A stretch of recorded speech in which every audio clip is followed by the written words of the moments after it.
बारिश होने के बावजूद भी हजारों की संख्या में लोग आए हैं।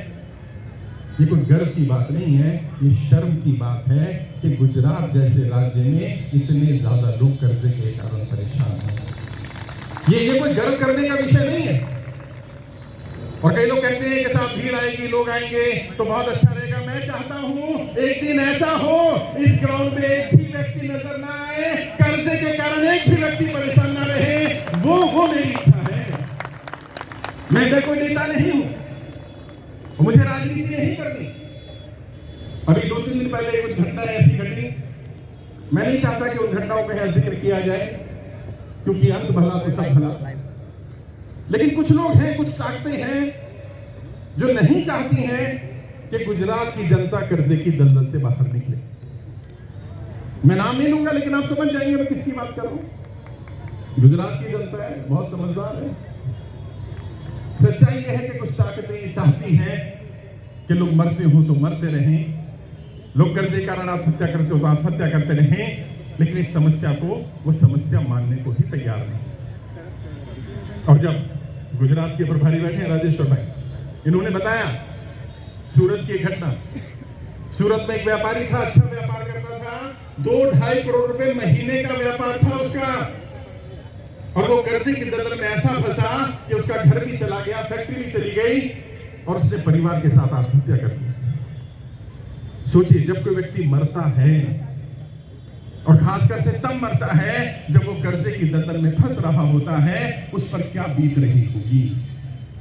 वो व्यापारी जो अच्छा व्यापार कर रहा था, गलत जीएसटी लगा दिया गया, और गलत जीएसटी के कारण उसका व्यापार तबाह हो गया। अपनी नजरों के सामने अपने व्यापार को मरते देखना, इससे बड़ा दर्द किसी व्यापारी के लिए नहीं हो सकता साहब। व्यापारी के लिए उसका व्यापार उसके बच्चे की तरह होता है, और अपने बच्चे को अपनी आंखों के सामने मरते देखना, ये दुख ऐसा है जो कहा भी ना जाए और सहा भी ना जाए। और कई लोग कह रहे हैं, यहाँ प्रशासन के लोगों को मैंने धन्यवाद कहा, मैं कहूंगा और आप सब सुन रहे हैं, मैं सच्चाई बता रहा हूं। आज अगर हम यहाँ हैं, मैं आपके बीच में खड़ा हूं, सही सलामत खड़ा हूं, तो इस प्रशासन की बदौलत है, वरना मैं यहाँ नहीं हो सकता था, मैं यहाँ नहीं हो सकता था। और वो बहुत सारे पुलिस वाले साथी हमारे साथ हैं, वो कहते हैं ना, ये अंदर की बात है, पुलिस हमारे साथ है। कोई ये सोचता हो पुलिस किसी और के साथ है, नहीं, क्योंकि वो भी जानते हैं, मैं उनका दर्द भी समझता हूं। वो भी इंसान है, उस वर्दी के अंदर भी एक इंसान है, वो ये जानता है क्या सही है क्या गलत है, उन्हें मूर्ख नहीं बनाया जा सकता साहब। और जो अब्राहम लिंकन ने कहा था, you can make fool of someone sometimes, but you can not make fool of everyone every times. कुछ लोगों को कभी कभी बेवकूफ बनाया जा सकता है, लेकिन हर किसी को हमेशा बेवकूफ नहीं बनाया जा सकता। उनके पास भी समस्या आ रही है। अभी एक, मैं नाम तो नहीं लूंगा, पुलिस वाले साथी हमारे साथ, सब इंस्पेक्टर हैं, वो किसी ऑफिसर के साथ ड्यूटी पर है, रिकवरी वाला उनको परेशान कर रहा है, पुलिस वाले को। हाँ, क्यों? क्योंकि वो वर्दी के अंदर भी तो इंसान ही है ना। अच्छा, जब वो बताते हैं मैं किसी अधिकारी के साथ हूँ, बताते हैं तो वो मान जाता है। रिकवरी वाला ज्यादा बदतमीजी नहीं करता, लेकिन वो इतने परेशान है, हमारे ऑफिस आए, उन्होंने अपनी समस्या बताई, और हमारी टीम ने जितना संभव हो सकता था उनकी मदद की। हमारी ये जो लड़ाई है, हर व्यक्ति को कर्जे की दलदल से बाहर निकालने की लड़ाई है, हमारी किसी नेता, किसी पार्टी, किसी संगठन के समर्थन या विरोध की लड़ाई नहीं। और मैंने खुले मन से कहा था, और आज इस मन से मैं बापू आपके सामने क्षमा चाहता हूं, अगर कुछ गुस्ताखी माफ हो जाए, इस मन से मैं कह रहा हूं, बापू आ गए, क्योंकि बापू ने वो अपील सुनी कि इन बच्चों को परेशान किया जा रहा है, ये अच्छा काम कर रहे हैं। बापू ने गुजरात की जनता का दर्द समझा। फिर भी मैं अपील कर रहा हूं, कांग्रेस का हो, भाजपा का हो, आम आदमी पार्टी का हो, जिस नेता में दिल है, जो जनता की आवाज सुनना चाहता है, जो गुजरात की जनता को दलदल से बाहर निकालना चाहता है, अभी भी समय है, आ जाए, वरना कल ये मत कहना तुम्हें सत्ता से उखाड़ कर फेंक दिया गया सत्ता में। क्योंकि डेमोक्रेसी में, बाबा साहब अम्बेडकर के दिए गए संविधान में वो ताकत हमें दी है कि हम अगर किसी को सत्ता में बिठा सकते हैं, तो सत्ता से उतार भी सकते हैं। ये सत्ता में बैठे लोग, सत्ताधीश, ये ना समझे कि परमानेंट मकान है साहब, ये सब किराएदार हैं, किराएदार। सत्ता आती जाती रहती है। और जो राम मनोहर लोहिया साहब ने कहा था, सत्ता रोटियों की तरह होनी चाहिए, अलटती पलटती रहनी चाहिए, एक तरफ से रहे तो ज्यादा सिक जाती है। हाँ, कई बार ऐसा हो जाता है। आए, जो लोग आना चाहते हैं आए, कोई पार्टी का नेता है। मैं इस मंच से वर्तमान मुख्यमंत्री को कहना चाहता हूं, पूर्व मुख्यमंत्री हमारे बीच में है, वर्तमान मुख्यमंत्री को कहना चाहता हूं, हाथ जोड़ के विनती कर रहा हूं, कहे तो दंडवत प्रणाम कर रहा हूं, मुख्यमंत्री जी, गुजरात की जनता को कर्जे की दलदल से बचा लीजिए, गुजरात के लोगों को मरने से बचा लीजिए, गुजरात के व्यापारियों को मरने से बचा लीजिए, गुजरात की महिलाओं बेटों की इज्जत बचा लीजिए। मैं आपका दंडवत प्रणाम करने को तैयार हूं, मैं सबसे पहले आपका समर्थन करने को तैयार हूं, और मैं अपने लिए नहीं मांग रहा, मुझ पर कर्जा नहीं है, राजेश्वर जी पर कर्जा नहीं है, मेरी टीम के साथी बैठे हैं, किसी पर कर्जा नहीं है। और अगर तुम्हें लग रहा है मेरी कर्जा मुक्ति की लड़ाई है, मत माफ करना मेरा कर्जा यार, मत माफ करो, ये जो मंच पर बैठे हैं इनका तो माफ कर दो। और माफ नहीं कर सकती, मानो सरकार कहती है माफ नहीं कर सकते। वैसे तो मैंने समस्या भी बताई और समाधान भी बताया बापू, इतना आसान समाधान, सरकार के ऊपर 1 रुपए का बर्डन नहीं पड़ेगा और पूरी गुजरात की जनता कर्जा मुक्त हो जाएगी। तो ले जाना है समाधान, तुम क्यों ले जाना? क्योंकि बैंक वाला, रिकवरी वाला, एनबीएफसी वाला तुमसे पूछेगा कैसे कर्जा माफ होगा।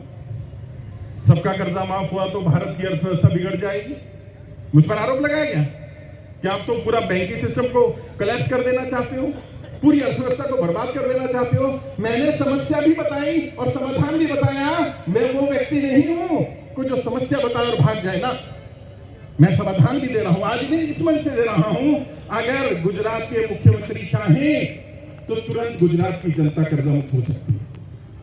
और सजेशन देने में तो कोई बुराई नहीं ना, किसी को सलाह तो दी जा सकती है, और मैं सबसे पहले उनका सम्मान करूंगा। और वही करें, कुछ ना करें, बस डिक्लेयर कर दे गुजरात में कोई भी व्यक्ति कर्जे के कारण आत्महत्या ना करे, बस इतना कर दे। इतना तो कर सकते हैं ना, इसमें तो कोई पैसा नहीं लगना, बस इतना कह दे गुजरात में कोई भी व्यक्ति कर्जे के कारण आत्महत्या ना करे।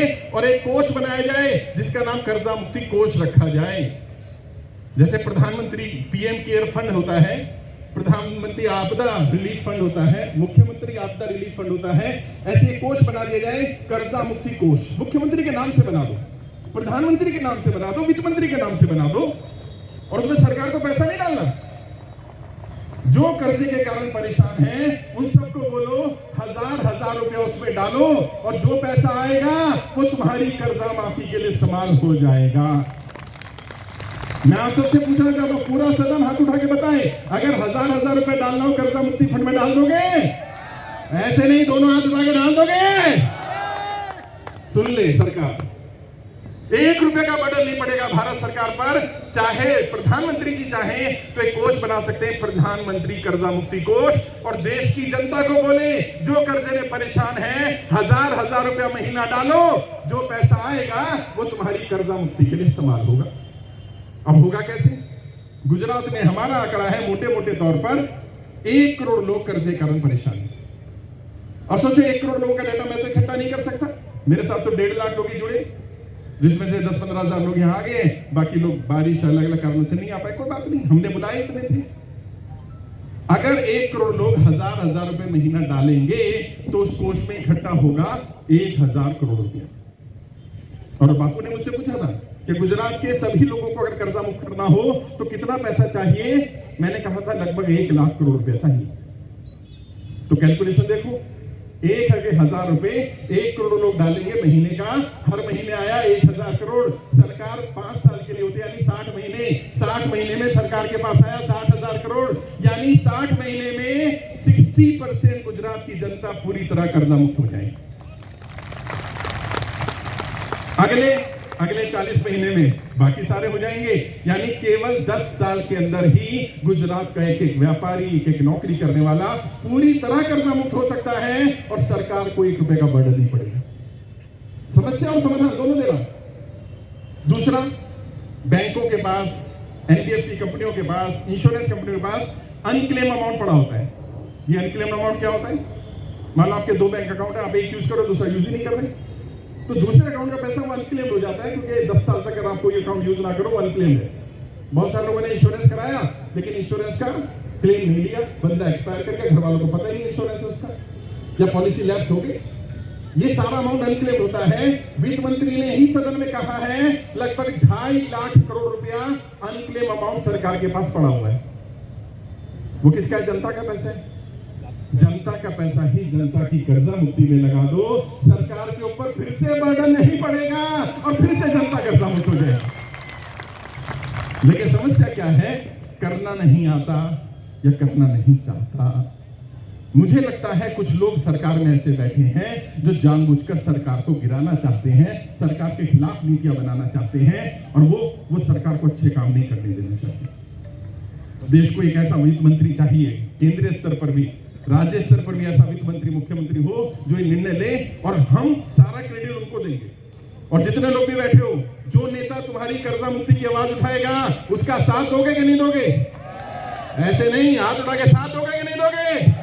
उसकी पार्टी से तुम्हें फर्क पड़ता है? कौन सी पार्टी है? नेता नया के पुराना फर्क पड़ता है क्या?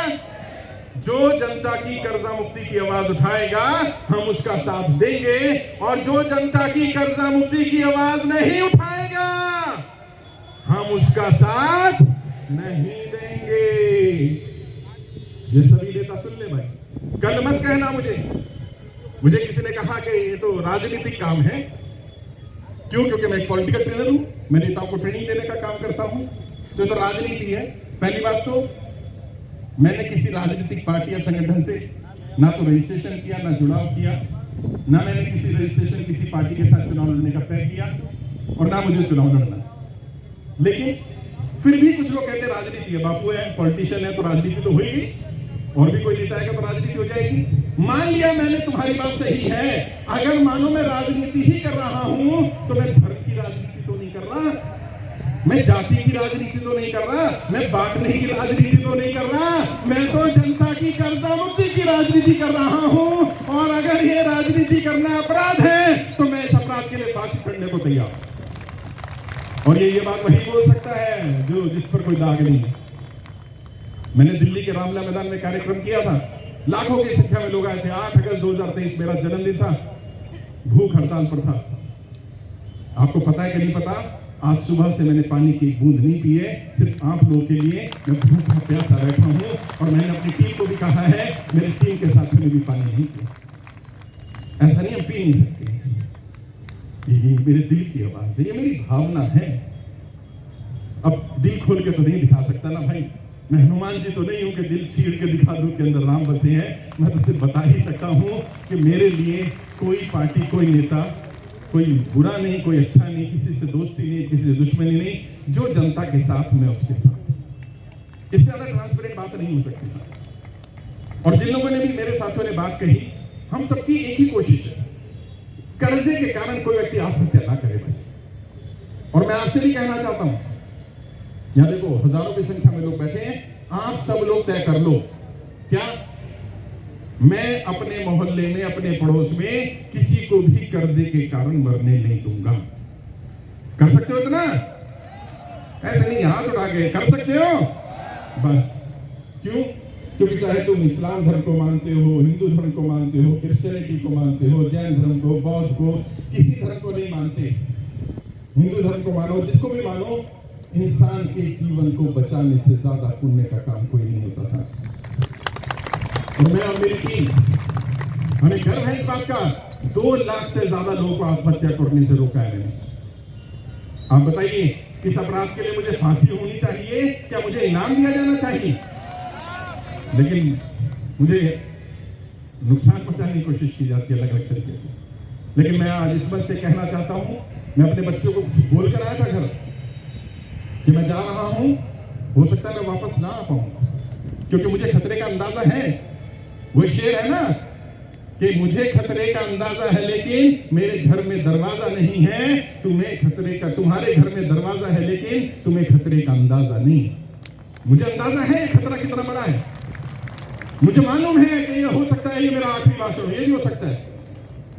लेकिन अगर देश की जनता के लिए घर से जब कफन बांधकर निकल गए तो धार क्या मझधार क्या फर्क पड़ता है यार? कितने दिन जिएंगे ये मैटर नहीं करता, जिए कैसे है ये मायने रखता है। और मैं आज आपके सामने वादा कर रहा हूं, मैं रहूं ना रहूं, एक ना एक दिन कर्जा मुक्ति कोष बनेगा, जनता का कर्जा माफ करना पड़ेगा। सभी नेता सुन ले, में जनता का कर्जा माफ, ऐसे नहीं, जोश एनर्जी, गांधीनगर तक आवाज जाए और दिल्ली तक जाए। मैं कहूंगा जनता का कर्जा माफ, आप कहीं करना पड़ेगा। जनता का कर्जा माफ, जनता का कर्जा माफ, उधर से जनता का कर्जा माफ, इधर से जनता का कर्जा माफ, पीछे से जनता का कर्जा माफ, जनता का कर्जा माफ करना पड़ेगा। जो ये सोचते हैं कि वो हमें जाति धर्म में बांट देंगे, बगला देंगे, घुमा देंगे, अब वो सुन ले, ये होने वाला नहीं है। हमारी एक ही जाति है साहब। क्या जाति है? हम सब कर्जे वाले हैं। क्या जाति हमारी? कर्जे वाले। हमारा धर्म कौन सा है? हम सब कर्जे वाले हैं। और अगर तुमने जाति धर्म का एक भेद मिटा करके एक दूसरे का साथ देना शुरू कर दिया, तुम्हारे पड़ोस में जो भी बैठा है, जिस भी जाति जिस भी धर्म का है, उसे अपना भाई अपनी बहन मान लिया, समझ लीजिए देश सोने की चिड़िया बन जाएगा साहब। इस भेदभाव को मिटाना होगा। मुझे नहीं मालूम किसने देश में आग लगाई, कहां से ये भेदभाव शुरू हुआ, लेकिन कोई तो आगे आएगा जो इस भेदभाव को मिटाने का काम करेगा। और वो हम अपने अखलाक से, अपने व्यवहार से ही उसको बदल सकते हैं, और कुछ करके इसको बदला नहीं जा सकता। और आपने बहुत सारे कार्यक्रम देखे होंगे, बहुत सारी रैलियां देखी होंगी, इतने सभ्य लोग, इतने शांत बैठे लोग, प्रशासन को किसी को बोलना नहीं पड़ रहा है कि तुम यहाँ से हट जाओ, तुम ये हट जाओ। वॉलंटियर चुपचाप खड़े हैं, वॉलंटियर को किसी को बोलना नहीं पड़ रहा, तुम चुप हो जाओ। क्यों? क्योंकि परेशान लोग हैं, ये किस्मत के मारे लोग हैं, ये दुखी लोग हैं, ये सिर्फ अपना हक मांग रहे हैं, ये कोई ऐसी चीज नहीं मांग रहे जो दी नहीं जा सकती। और जब अमीरों की कर्जे की राहत दी जा सकती है, लाखों करोड़ रुपए लोन राइट ऑफ किया जा सकता है, अंडर राइट किया जा सकता है, उनको हेयर कट दिया जा सकता है, यही फैसिलिटी आम जनता को दे देगा। मैं कोई ऐसा तो नहीं मांग रहा ना कि कोई नया नियम लगा रहा हूं। आरबीआई के नियम के हिसाब से जो राहत मिल सकती है वो दे दो। जिसका लोन माफ हो सकता है माफ कर दो, जिसके घर में कोई कमाने वाला नहीं रहा। मैं गया महाराष्ट्र में, छोटे छोटे बच्चे, वाइफ हाउस वाइफ है, छोटे छोटे बच्चे और उसकी पत्नी, उन्हें घर से निकाल दिया गया क्योंकि हस्बैंड एक्सपायर हो गया, हाउसिंग लोन चल रहा था, कमाने वाला कोई नहीं बचा। अरे जिसके घर में, जिसके बच्चों के सर से पिता का साया चला गया, उसके सर से तुम्हें छुटकी थी। ये तुम्हारी इंसानियत है। और ये विजय माल्या, नीरव मोदी, मेहुल चौकसी, ये हजारों करोड़ रुपए लेकर भाग जाते हैं, उनका तुम घर पर कब्जा नहीं करते, उनके बच्चों को नहीं पकड़ पाते तुम। है सुभाष चंद्र, जी न्यूज के मालिक, नाम सुना होगा सबने, जी न्यूज के मालिक के ऊपर 48,000 करोड़ रुपए का लोन था, 48,000 करोड़। और उसको बोला गया केवल 11,000 करोड़ जमा कराओ, 37,000 करोड़ रुपए का माफ कर दिया गया हेयर कट दे करके। अरे भैया हेयर कट हमें भी दे दो, बाल तो हम सबके लिए हैं, यही वाला हेयर कट दे दो। और ऐसा तो नहीं है सुभाष चंद्र को किसी और नियम से लिया, नियम होगा ना तभी लिया होगा, उसी नियम से आम जनता को भी हेयर कट दे दो। मान लो तुम्हारे ऊपर 1 करोड़ का लोन चल रहा है और सरकार बोले कि तुम्हें 20 लाख भरना है, 80 लाख माफ, मान जाओगे? कितने लोग मान जाओगे? आप खड़े करो, मान जाएंगे। ये थोड़ी कह रहे सारा कर्जा माफ कर दो, ये थोड़ी कह रहे बिना नियम के माफ कर दो। जिनका माफ कर सकते हो माफ कर दो, जिनका माफ नहीं कर सकते उन्हें 2 वर्ष का समय दे दो। और ये लड़ाई हम सबको मिलकर लड़नी पड़ेगी। आज जब मैं यहाँ आया तो सबसे पहले, क्योंकि सरदार पटेल जी की जयंती है, उन्हें नमन किया मैंने एयरपोर्ट पर, उनके स्टैचू पर जाकर नमन करके आया। फिर हम लोग गए साबरमती, बाबा साहब भीमराव अम्बेडकर, जिनके कारण मैं यहाँ हूँ, तुम यहाँ हो। अगर वो नहीं होते तो मैं यहाँ नहीं होता, आप यहाँ नहीं होते। उस व्यक्ति ने, उस महान व्यक्ति ने एक ऐसी चीज संविधान के रूप में हमें दे दी, एक ऐसा महान ग्रंथ दे दिया जो सभी ग्रंथों से ऊपर है, जिसके कारण आज हम आजाद हवा में सांस ले पा रहे हैं। वरना कुछ लोग चाहे तो शायद ये भी ना हो पाए। फिर मैं बापू महात्मा गांधी के उनके आश्रम पर गया, वहां जाकर के उनको नमन किया। फिर मैं आपके बीच में आया। मेरी कई लोग पूछते हैं क्या आइडियोलॉजी है, क्या विचारधारा है। मेरी तो एक ही विचारधारा है, जनता की कर्जा मुक्ति की विचारधारा। जो विचारधारा इसका समर्थन कर देगी, मैं उसका समर्थन करूंगा। हम कोई राइट नहीं है, हम कोई लेफ्ट नहीं है, उधर के नहीं उधर के नहीं है। जहां तुम कहो उधर के नहीं, हम तो तुम्हारे साथ है, जनता के साथ है, जनता के साथ रहेंगे। और अभी आज चूंकि बारिश भी हो गई, कार्यक्रम में आप देख रहे हो थोड़ी दुविधा हुई, फिर भी आप इतनी बड़ी संख्या में लोग पहुंचे। यकीन मानिए आप सबका मेरे ऊपर व्यक्तिगत एहसान है। आप ऐसे कितने लोग मुझे सुनते हैं फेसबुक, यूट्यूब पर, अरे खुदा सदन सुनता है। जो लोग कहते हैं ना सोशल मीडिया की ताकत, बापू ये है सोशल मीडिया की ताकत, ये है फेसबुक यूट्यूब की ताकत कि उन्होंने एक ऐसे व्यक्ति को जो उनकी भाषा भी नहीं बोल सकता, मैं गुजराती समझ लेता, बोलने नहीं आती, लेकिन इतने इतने गुजरात के साथियों को, इतने पूरे देश के लोगों को जोड़ दिया, कनेक्ट कर दिया। ये सोशल मीडिया की ताकत है। और मैं आपकी आवाज उठाता रहूंगा, आपकी लड़ाई लड़ता रहूंगा, मरते दम तक लड़ता रहूंगा। मेरे जीवन का केवल एक ही उद्देश्य बचा है, जनता की कर्जा मुक्ति। जब तक एक एक नागरिक कर्जा मुक्त नहीं हो जाता है, तब तक मैं रुकने वाला नहीं।